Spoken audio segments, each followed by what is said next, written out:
الحمد لله نحمده ونستعينه ونستغفره ونعوذ بالله من شرور أنفسنا ومن سيئات أعمالنا من يهده الله فلا مضل له ومن يضلله فلا هادي له ونشهد أن لا إله إلا الله وحده لا شريك له ونشهد أن سيدنا وسندنا وحبيب ربنا وطبيبنا وطبيب قلوبنا محمدا عبده ورسوله الذي أرسله إلى كافة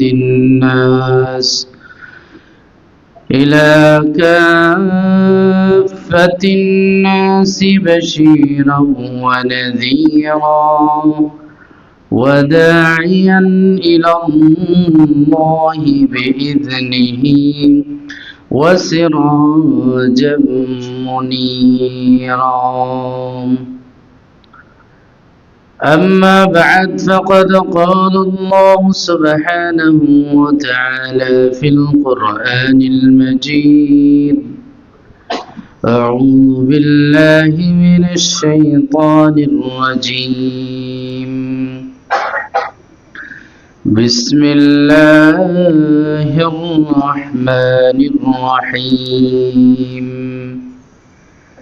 يرفع الله الذين آمنوا منكم والذين أوتوا العلم درجات وقال رسول الله صلى الله عليه وسلم من يرد الله به خيرا يفقهه في الدين أو كما قال رسول الله صلى الله عليه وسلم صدق الله مولانا العظيم وصدق رسوله النبي الكريم ونحن على ذلك من الشاهدين والشاكرين والحمد لله رب العالمين সবাই দুরূদ শরীফ পড়ে আল্লাহুম্মা সাল্লি আলা মুহাম্মাদিন ওয়া আলা আলি মুহাম্মাদ কামা সাল্লাইতা আলা ইব্রাহিম ওয়া আলা আলি ইব্রাহিম ইন্নাকা হামিদুম মাজিদ আল্লাহুম্মা বারিক আলা মুহাম্মাদিন ওয়া আলা আলি মুহাম্মাদ كما باركت على إبراهيم وعلى آل إبراهيم إنك حميد مجيد মহান রব্বে করিমের অসংখ্য অগণিত দয়া আমাদের উপরে যে আল্লাহ আমাদেরকে আজকে এই জুমার দিনে মসজিদে এসে সমবেত হওয়ার সুযোগ করে দিয়েছেন, এই জন্য শুকরিয়া দেন বলি আলহামদুলিল্লাহ।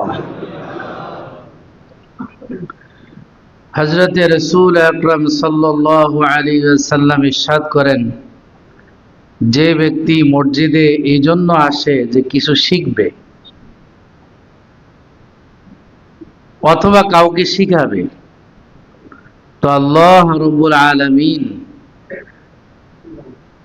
তার এই আশা বসা শিখাকে আল্লাহ রাব্বুল আলামিন ফি সাবিলিল্লাহ, আল্লাহর রাস্তায় থাকা গণ্য করেন। সে আল্লাহর রাস্তায় আছে।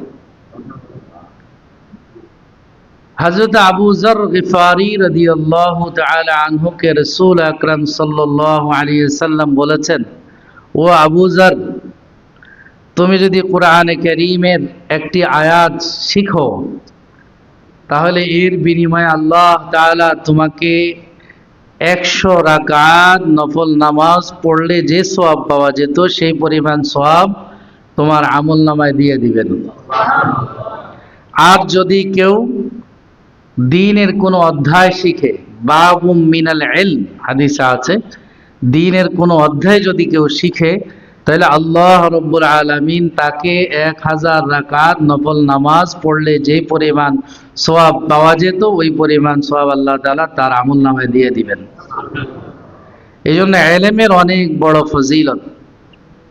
আল্লাহ তাআলা সূরা মুহাম্মাদে বলছেন, ফা'লাম আন্নাহু লা ইলাহা ইল্লাল্লাহ, প্রথম জানো, শিখো যে আল্লাহ এক, আল্লাহ ভিন্ন অন্য কোনো ইলাহ নেই। এটা জানা, এই ইলম, এটা প্রত্যেকের উপরে জানাটা ফরজে আইন। বুখারী শরীফের একটি অধ্যায় আছে 11 নম্বর পৃষ্ঠায়, প্রথম খণ্ডের, ইন্নামাল ইলমু বিত্তাআল্লুম, ইলম শিখানোর মাধ্যমে আসে। সেখানে ব্যাখ্যা করতে যাইয়া উমদাতুল কারিতে মোল্লা আলী, উমদাতুল কারি একটি বড় বুখারী শরীফের ব্যাখ্যা গ্রন্থ, সেখানে ব্যাখ্যা করা হয়েছে যে এই ইলমের দ্বারা নববী ইলম উদ্দেশ্য। হযরত ইবনে হাজার আসকালানী রাহমাতুল্লাহ আলাইহি ফাথুল বারীতে লিখেছেন যে এখানে ইন্নামাল ইলমু বিত্তাআল্লুমের দ্বারা ওই ইলম উদ্দেশ্য যে ইলম নবীদের ওয়ারিস, মিরাস, নবীদের মিরাস। যেমন অন্য হাদিসের মধ্যে আসছে, আল্লাহ রাসূল সাল্লাল্লাহু আলাইহি সাল্লাম বলেন, মান সালাকা তারিকান ইয়ালতামিসু ফীহি ইলমান সাহহালাল্লাহু লাহু বিহি তারিকান ইলাল জান্নাহ, যে ব্যক্তি ইলম শেখার জন্য কোনো রাস্তা অতিক্রম করে আল্লাহ রাব্বুল আলামিন তার জন্য জান্নাতের রাস্তাকে সহজ করে দেন। এই হাদিসের একটু পরে যা আছে, আল্লাহ রাসূল সাল্লাল্লাহু আলাইহি সাল্লাম বলছেন, ইন্নামাল উলামা হুম ওয়ারাসাতুল আম্বিয়া, অন্য রাওয়াতে আছে আল উলামা ওয়ারাসাতুল আম্বিয়া, আলেমরা হলো উলামায়ে কেরামের ওয়ারিস, ইলমের ওয়ারিস, মিরাস, ইলমের মিরাস। আর আম্বিয়ায়ে কেরাম লাম ইউয়ারিথু দিনারান ওয়ালা দিরহামা ইন্নামা ওয়ারাতুল ইলম, আম্বিয়ায়ে কেরাম কোনো দিনার দিরহাম সম্পত্তি রেখে যান না যেটার ওয়ারিস হয়। যেমন আমাদের রাসূলুল্লাহ সাল্লাল্লাহু আলাইহি সাল্লামের কোনো মিরাস রেখে যান নাই। এগুলি আল্লাহর রাস্তায়, নবীর মালিকানা যা ছিল সব বাইতুল মালে চলে গেছে। ইন্নামা ওয়ারাসুল ইলমা, তারা শুধু ইলমের মিরাস রেখে যান, তাদের পরিত্যক্ত সম্পত্তি বলতে শুধু ইলম, আসমানি ইলম। এই জন্য শুধু শিক্ষা সেটা মুখ্য নয়, এবং সেটা জাতির জন্য মেরুদণ্ডও নয়, বরং সুশিক্ষায় জাতির মেরুদণ্ড এবং আসমানি শিক্ষায় জাতির মূল পথ প্রদর্শক। বাকি বিষয় হলো তাহলে আমরা জাগতিক শিক্ষা শিখবো না? অবশ্যই এটাও ফরজে কিফায়া। আমাদের মুসলিম সমাজের জন্য ইঞ্জিনিয়ার দরকার আছে, আমাদের মুসলমানদের এই রাষ্ট্রের জন্য ডাক্তারের প্রয়োজন আছে। যত জাগতিক শিক্ষা আছে কোনোটাকেই শরীয়ত নিষেধ করে নাই, কিন্তু প্রাথমিকভাবে সর্বপ্রথম যেটা জরুরি করেছে সেটা হলো দ্বীনি শিক্ষা, ইলমে দ্বীন শিক্ষা। ইলমে দ্বীন শিখার জন্য শুধু মাদ্রাসা আসলেই যে এই ফজিলত পাবে এমন না। যারা দাওয়াত তাবলীগের মেহনতে যায় ইলম শিখার জন্য তারাও এই ফজিলতের অন্তর্ভুক্ত হবে, তারাও এই ফজিলত পাবে। কেউ কোনো আলেমের কাছে কোনো মাসলা মাসাইল জানার জন্য যায়, সেও এই ফজিলত পাবে যে রাস্তা অতিক্রম করলো আর জান্নাতের রাস্তা আল্লাহ সহজ করে দিবেন। একটু পরে হাদিসের মধ্যে আছে যে যে ইলম শিখতে যায় তালেব ইলমের জন্য আসমান ও জমিনের যত কিছু আছে সব কিছু তার জন্য দোয়া করে, হাত্তাল ইতানু ফিল মা, এমনকি মাছ পর্যন্ত তার জন্য দোয়া করতে থাকে সমুদ্রের নিচে। এজন্য জাগতিক ইলমও এটাও গ্রহণযোগ্য, কিন্তু যদি মৌলিকভাবে আল্লাহকে চিনার ইলম যদি না থাকে তাহলে ওইটা বেকার। আর আল্লাহকে চিনার এলেম যদি তার থাকে তাহলে ওইটাও তার জন্য আখেরাতে পুঁজি হবে। এজন্য আল্লাহ তাআলা আমাদের রাসূলুল্লাহ সাল্লাল্লাহু আলাইহি সাল্লামের উপরে সর্বপ্রথম যে ওহী নাযিল করছেন, ইকরা বিসমি রাব্বিকাল্লাযী খালাক, সূরা আলাক এর 5 আয়াত প্রথম নাযিল হয়েছে। আপনারা সবাই জানেন এই আয়াতগুলিতে সর্বপ্রথম মুসলমানদেরকে, ঈমানদারদেরকে কি শিক্ষা দেওয়া হয়েছে, যে তুমি পড়ো তোমার প্রভুর নামে, ইকরা বিসমি রাব্বিকাল্লাযী খালাক, যিনি তোমাকে সৃষ্টি করেছেন। যে খালেক, যে সৃষ্টিকর্তা তোমার, তার নামে তুমি প্রথম পড়া শুরু করো। এই জন্য বাচ্চাদেরকে প্রথম শিখাইতে হবে কার নাম? আল্লাহর নাম।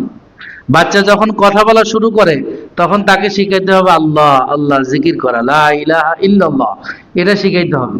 কুদরতি ভাবে, জন্মগত ভাবে সে সর্বপ্রথম কথা বলে দাদা, বাবা, এগুলি বলে। আল্লাহ তাআলা তার মুখে দিয়ে এই শব্দগুলি জারি করেন, দাদা, বাবা, এইগুলি বেশি বলে। এরপরে অন্যদের কথা বলে, সর্বপ্রথম দাদার কথা বলে। তাকে তখনই শিক্ষা দিতে হবে যে আল্লাহ, আল্লাহ শিক্ষা দিতে হবে, লা ইলাহা ইল্লাল্লাহ, এই শিক্ষা তাকে দিতে হবে।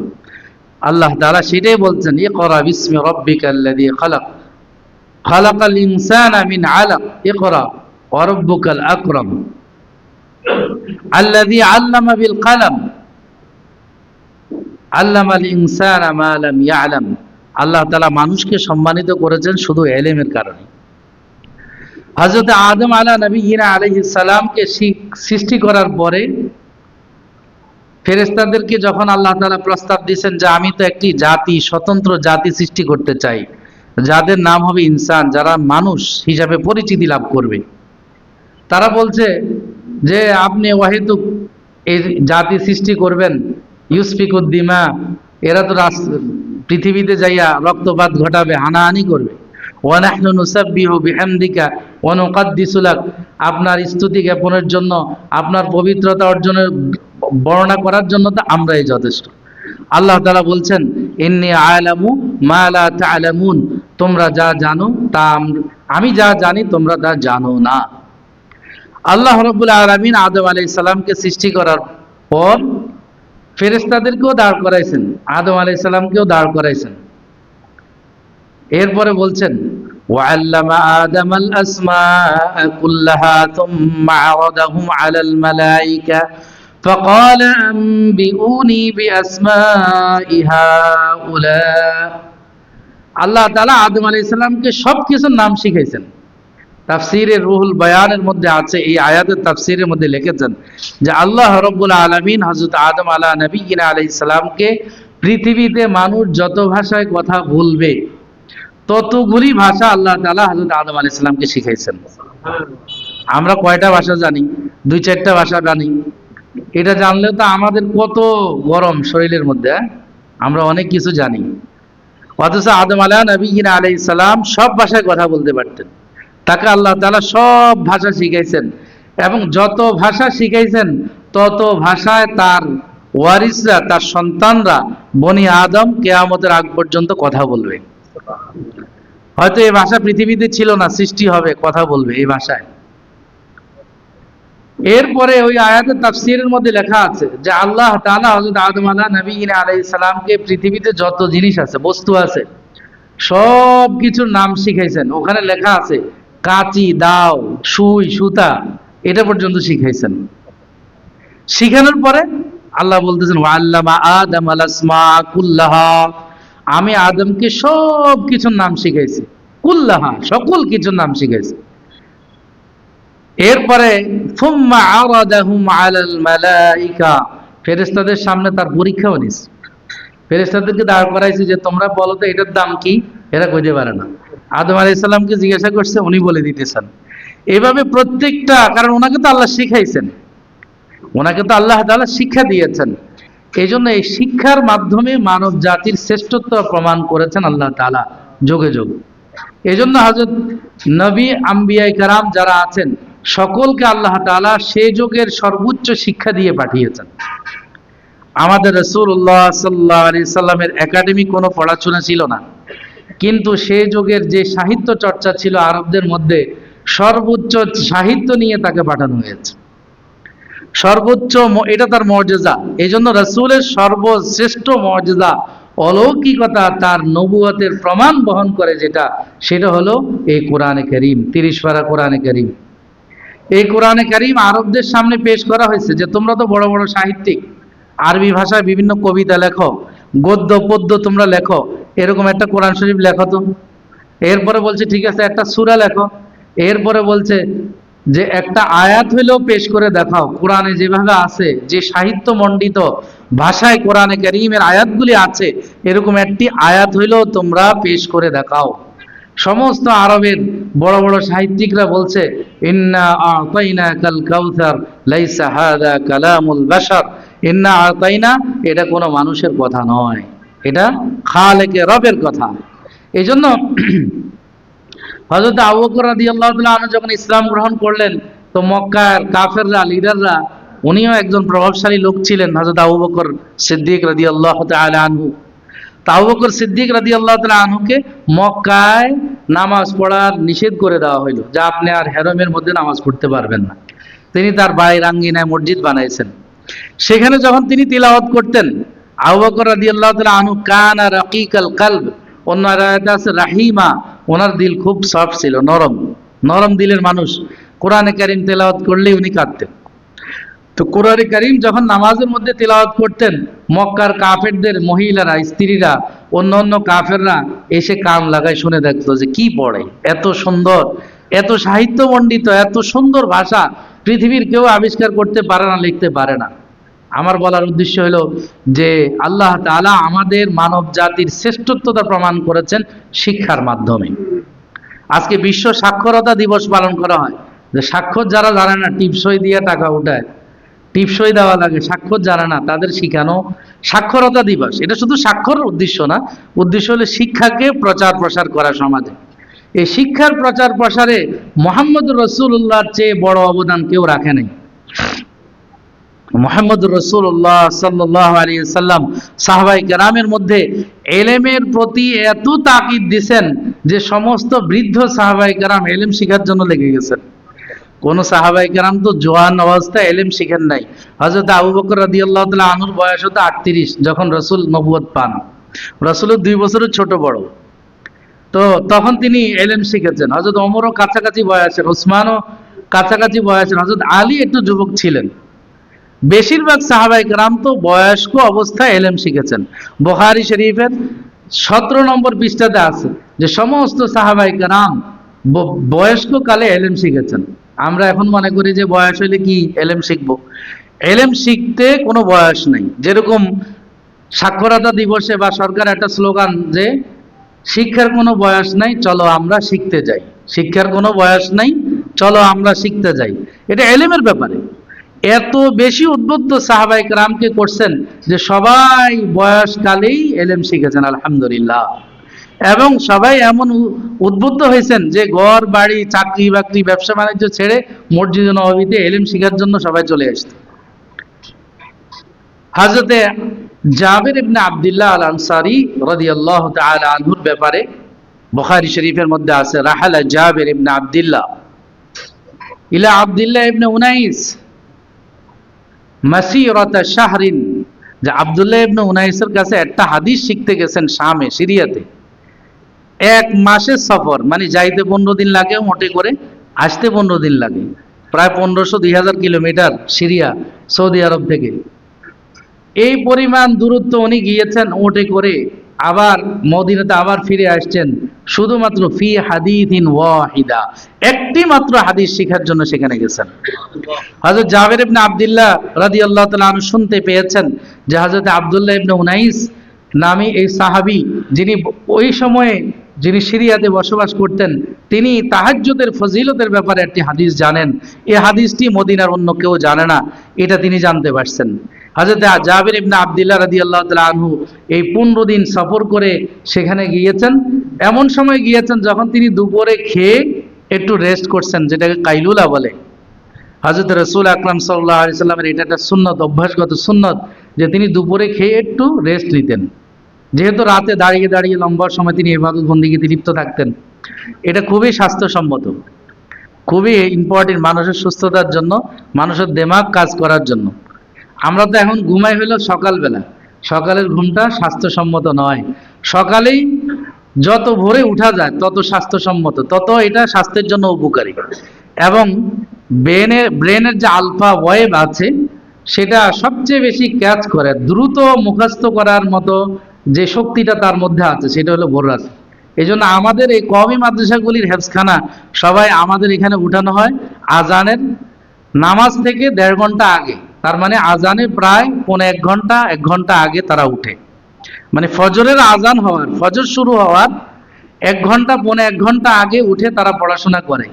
পড়াশোনা করে তারা 9টা 9:30 পর্যন্ত পড়ে, এরপরে 9:30 থেকে 11:30 2 ঘন্টা ঘুমায়। এটা হলো তাদের দিনের একটা রুটিন, প্রত্যহ দিনের রুটিন।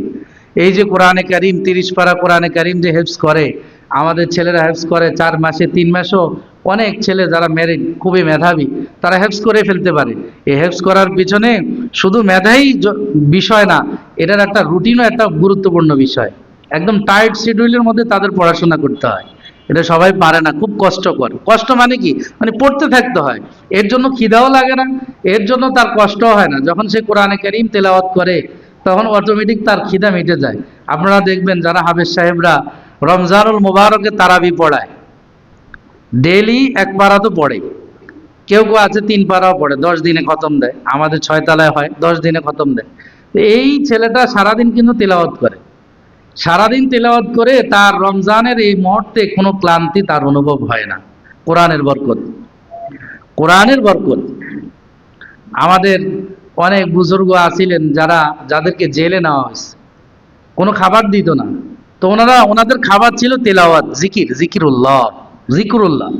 এই যে বাশার আল আসাদ, পৃথিবীর শ্রেষ্ঠ ফ্যাসিস্ট, আমাদের ফ্যাসিস্ট সরকারকেও সে টপকাই গেছে, মোটামুটি 1 ডিগ্রি আগায় গেছে। তার কারাগারগুলির দৃশ্য ছিল এরকমই, মানুষকে না খাইয়ে এভাবে ধুকে ধুকে মেরেছে, পানি না দিয়ে ধুকে ধুকে মেরেছে। বহু মানুষ বাক শক্তি হারিয়ে ফেলেছে, বহু মানুষ তার দৃষ্টিশক্তি হারিয়ে ফেলেছে, বহু মানুষ তার মেধা মানে স্মৃতিশক্তি সে হারিয়ে ফেলছে, তার নামটা পর্যন্ত তার মনে নেই।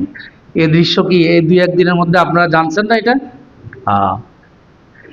তো বলছিলাম যে এই জিকরুল্লাহ, কোরআনে কারিমের তেলাওয়াত, এটা ভিন্ন প্রসঙ্গ, এটা মানুষের একটা রেজাস। এটা একটা আমাদের একজন আলেম মাওলানা আতিকুল্লাহ সাহেব, উনি প্রায় 40টার মতো বই লিখেছেন এই কোরআনে কারিমের উপরে। আপনারা দেখবেন মার্কেটে পাওয়া যায়, ভালো আলেম, আমাদের বয়সেরই হবে, বেশি বয়স। ওনাকে জঙ্গিবাদের তকমা দিয়ে এই শ্যামলী একটা মাদ্রাসা থেকে নিয়ে যাওয়া হয়েছে, গুম করে রাখা হয়েছে। তো উনি আসার পরে বলছেন ওনাকে পুরা রাত লটকায় রাখা হইতো, লটকায়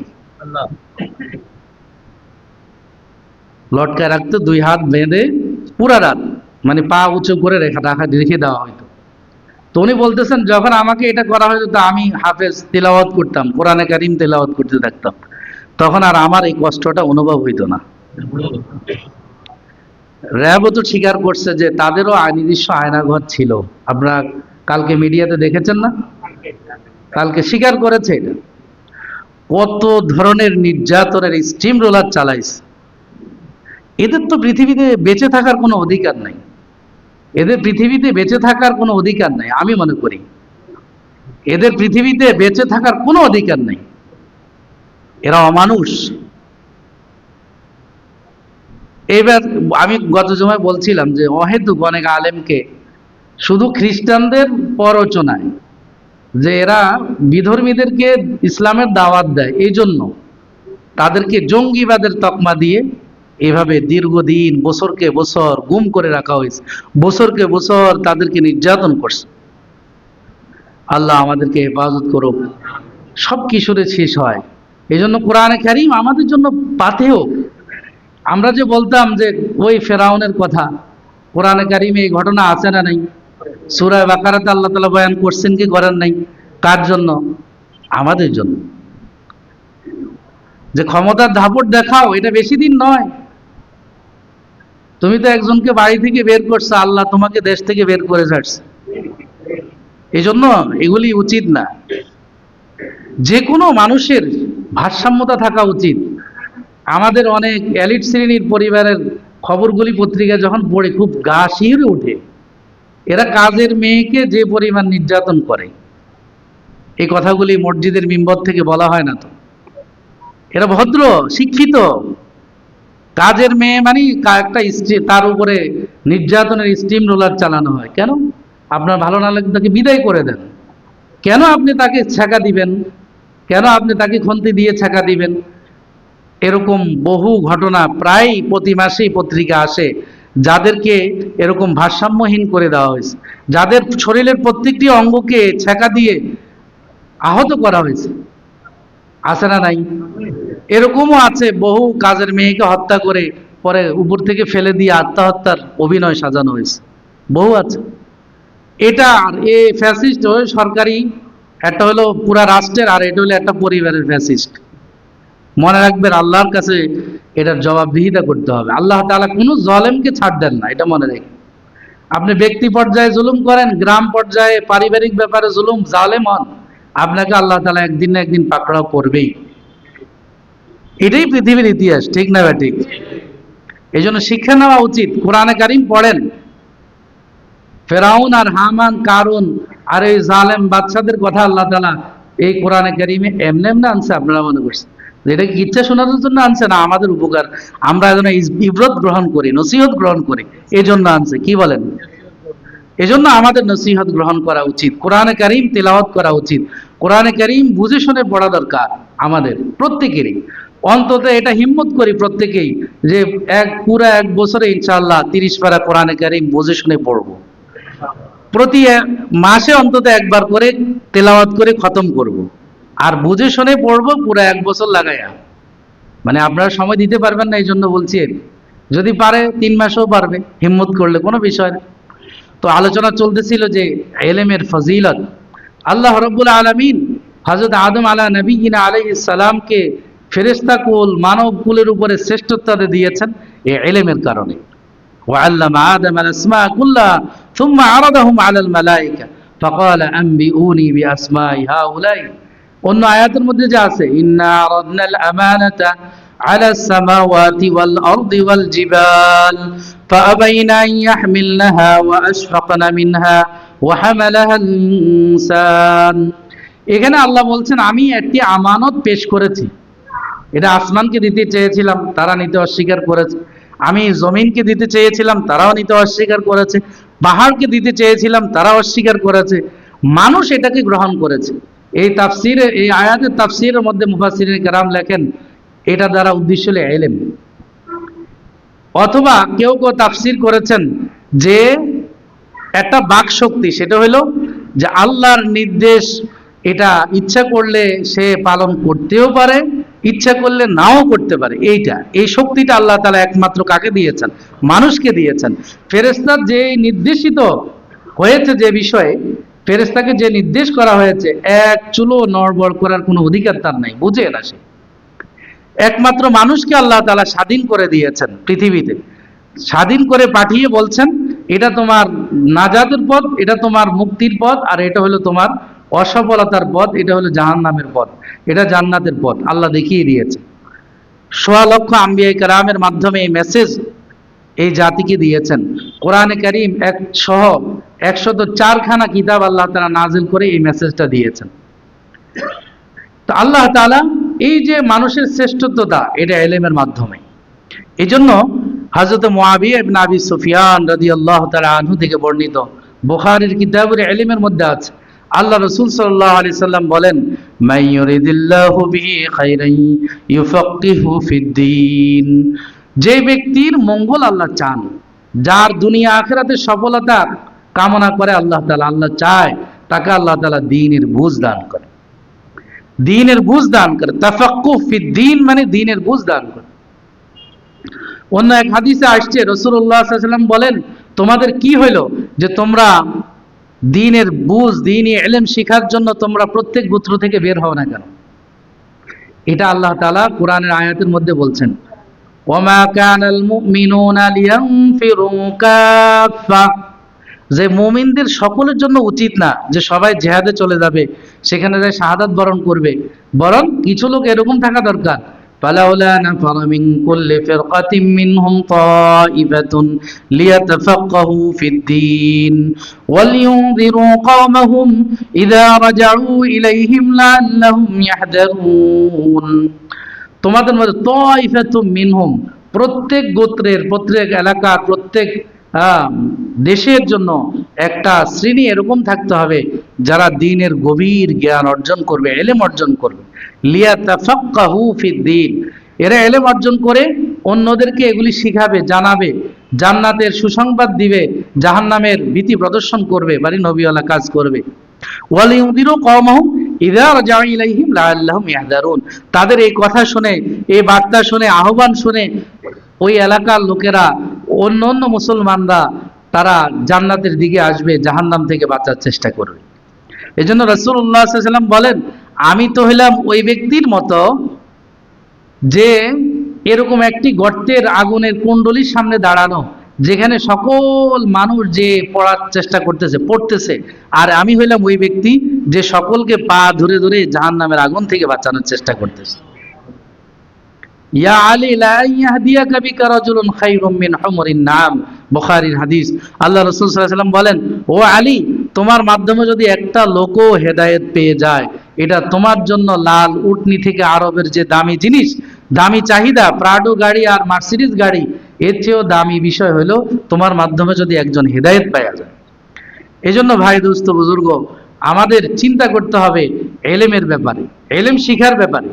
কোরআনে কারীমের এলেমের গভীরতা না থাকায় আজকে যত বিভ্রান্তি, আজকে যত আপনাদের প্রশ্ন যে আপনারা এত দল কেন, অমুকে এটা বলে, তমুকে এটা বলে, কেন এটা বলবে, কেন আপনি এটা বুঝবেন না, কেন কেন বুঝতেছেন না? আপনার বুঝার কমতি হলো কোরআনে কারীমের এলেম আপনার কাছে নাই।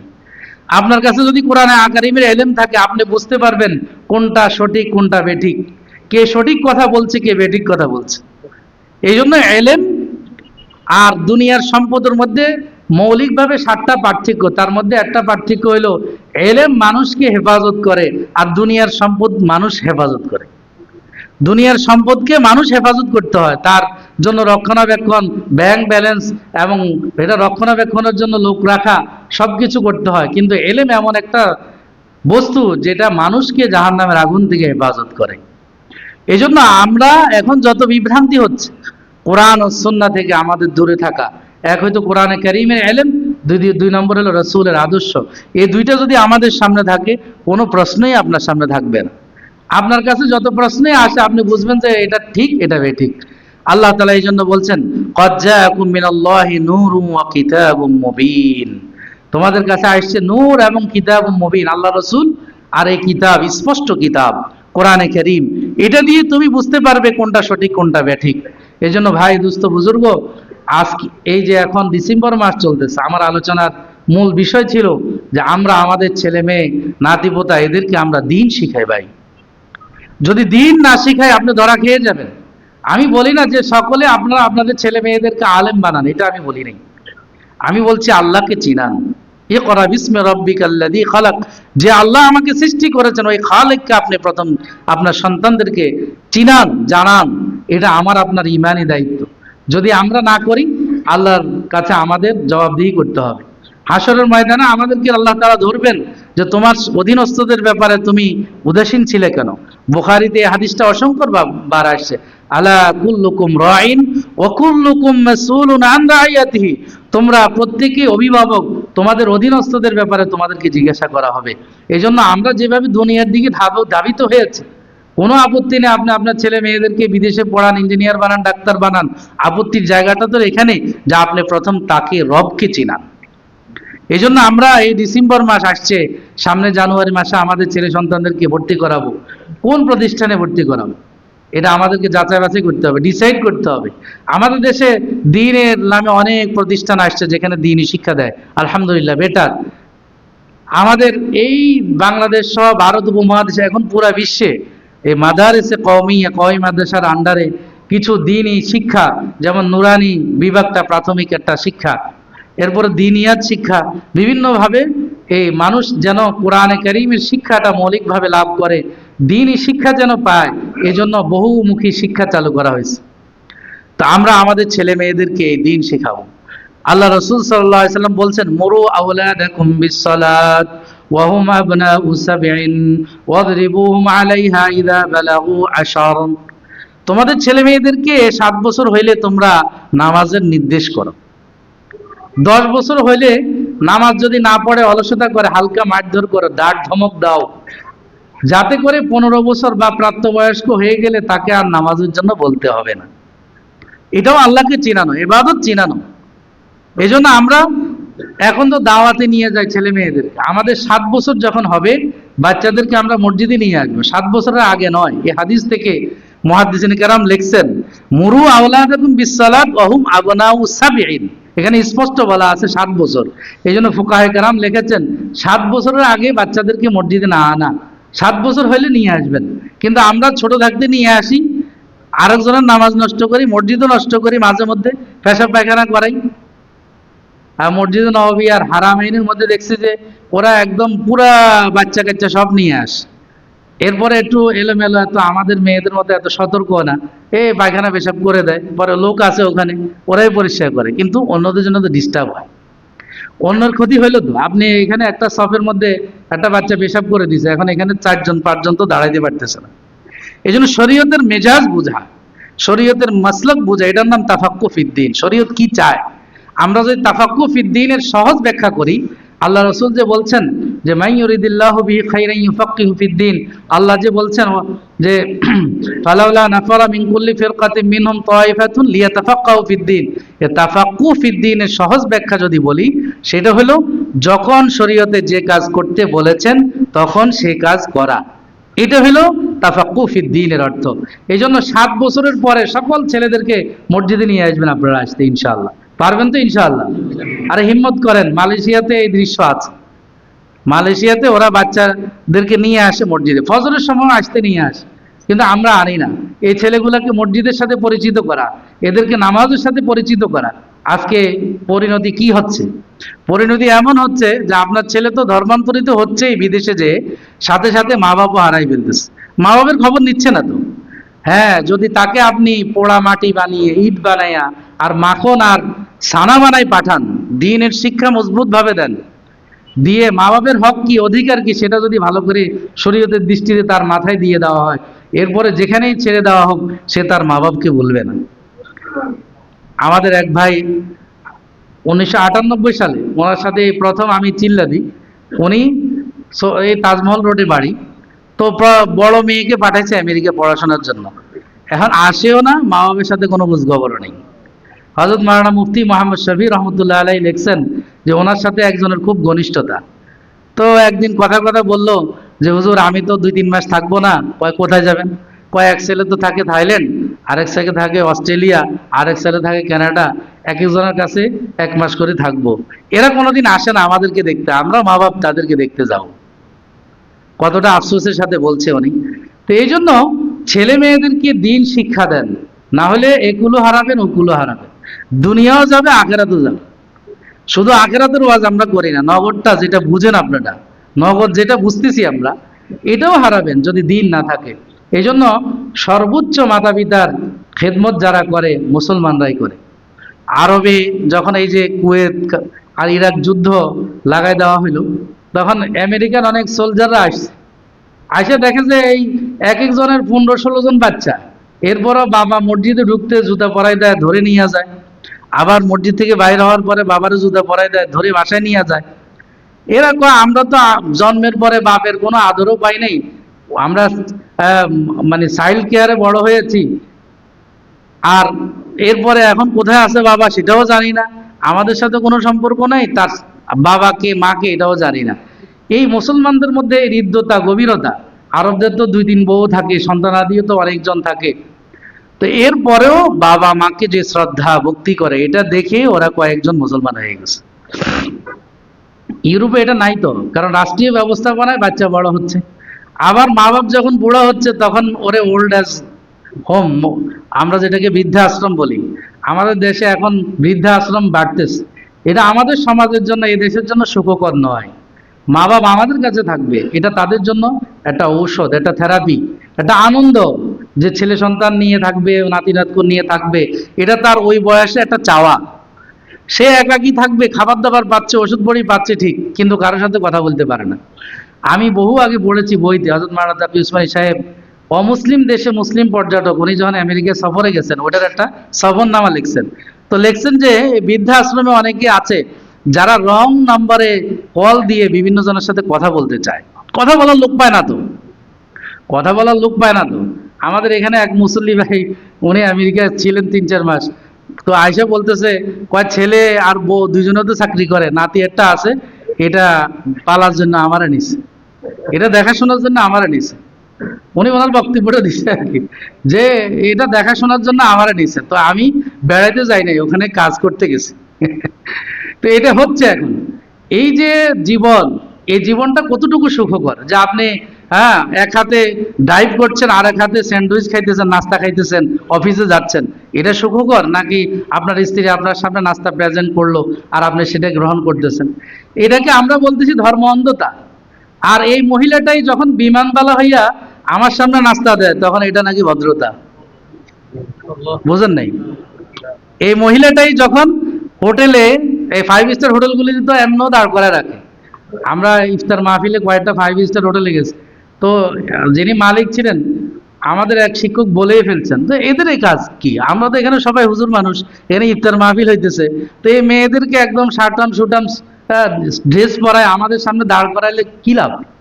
আরো রোজা রমজানের দিন একটু পরে ইফতার করবো, কি এটা সওয়াব আছে নাকি? আপনাদের কি ধারণা?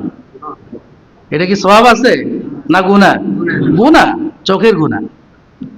তো উনি খুব রাগ হয়ে গেছে, পরে আমি বোঝাই টোঝাই যে ভালো দামি 5 স্টার হোটেল, আমি নাম বলবো না, তো অহেতুক মানে ইফতারের সময় এখানে হুজুররা আসে, হুজুরদেরকে এটা তো দেখানোর কোনো দরকার নাই, হুজুরা এটা চাইতে চায় না, দেখতে চায় না, অন্য নারীর, পরনারীর এই চেহারা, এই দৃশ্য আমরা দেখতে চাই না, আমরা চোখ অবনত রাখতে চাই আল্লাহর নির্দেশ, কুল্লিল মুমিনিনা ইয়াগুদ্দু মিন আবসারিহিম।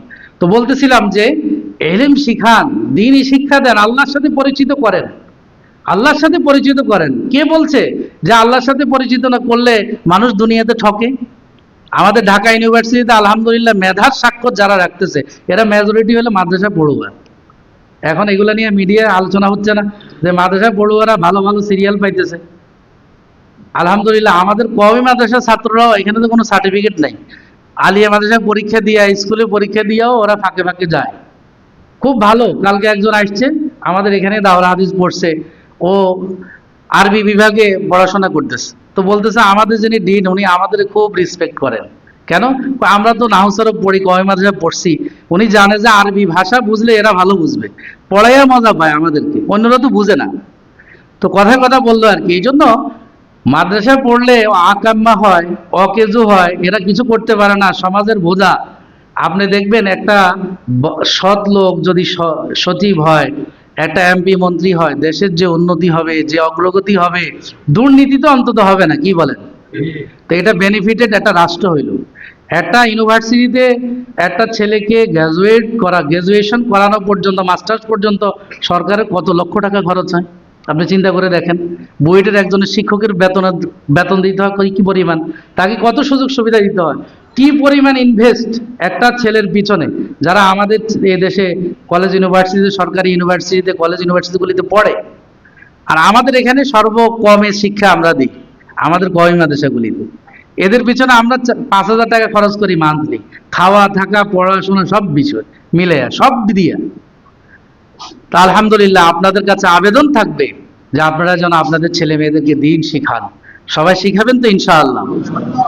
শুধু এই প্রাইভেট পড়ানো এক হুজুর দিয়া এটা যথেষ্ট না, একাডেমিক পড়াশোনা লাগবে, তাহলে পড়াটা মজবুত হয়, পড়াটা গ্রহণযোগ্য হয়। আপনি নুরানিটা পড়ান, নুরানি 3 বছর পড়ান, আমি লিখিত দিব যে ওই ছেলে যাইয়া স্কুলে ক্লাস 5-এ ভর্তি হইতে পারবে অনায়াসে, এবং সে ওই স্কুলে যাওয়ার পরে সবচেয়ে সুন্দর লেখা এর, সবচেয়ে ভালো পারবে এ।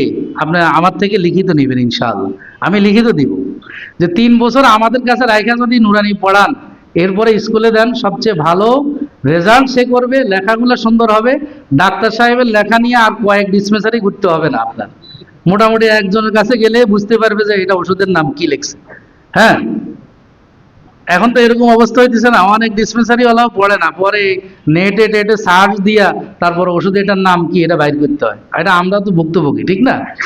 দেখবেন আমরা 3 বছরে আমাদের ছেলে মেয়েদের, আপনি নিচেরা দেখবেন অনেক সময় বোর্ডে লেখা থাকে ইংরেজি, দেখছেন না? বাংলা ইংরেজি লেখা থাকে, এই ছোট ছোট বাচ্চাদের লেখা, আলহামদুলিল্লাহ সবকিছু লেখে পড়ে। কোরআন শরীফ এরা লেখে পড়তে পারে, শুধু পড়ে না, মুখস্থ জানে এবং লিখতে পারে। হাদিসগুলি লিখতে পারে, মুখস্থ জানে। এই জন্য আপনাদের কাছে আমার আজকের এই বয়ানের উদ্দেশ্য হলো আপনারা যেন আপনাদের ছেলে মেয়েদেরকে দিন শিখান, দিন থেকে যেন মাহরুম করেন না। ইনশাআল্লাহ আল্লাহ তাআলা দুনিয়াতেও আপনাকে কল্যাণ দিবে, আখিরাতেও কল্যাণ দিবে। আল্লাহ তাআলা আমাদের তৌফিক দান করুক। যারা আমরা কবলাল জুমা পড়িনি